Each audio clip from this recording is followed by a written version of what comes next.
රුවන්වැලි සෑයට යන්න. මහ සෑයට ගිහින් කරලා බලන්න අද්දුටුවයි ප්‍රත්‍යක්ෂයි වැඩෙනවා. ගිහින් උදේම 4 කමටහන් වඩන්න මහ සෑය ළඟ.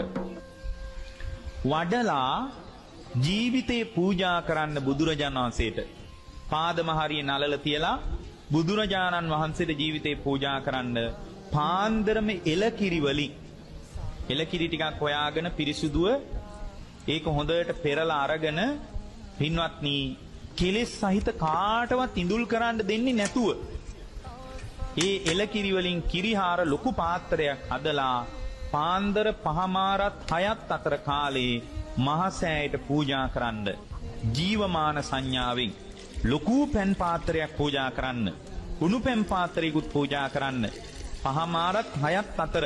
ඇයි එහෙම වෙලාවල් කියන්නේ කියලා එහෙම අහන්න එපා. මට ඒක මේ වෙලාව කියන්න වෙලාවක් නැහැ. එහෙම පූජා කරලා ජීවිතයේ බුදුරජාණන් වහන්සේට පූජා කරන්න පහුවෙනිදා ඉඳලා ඕගොල්ලෝ හිතුවට වඩා හිත වැඩෙනවා. ඒ වගේම මෙතන ඉන්නවා භාවනා කරනවා ප්‍රතිඵල නැහැ. ඉතින් මේ අපි කියන ප්‍රතිඵල මොකක්වත් නැහැ. නමුත් එයා දක්ෂයි භාවනාව අතාරින්නෙත් නැහැ. ඒ මට්ටම නම් තියෙන්නේ ඒගොල්ලොත් මේක කරන්නේ.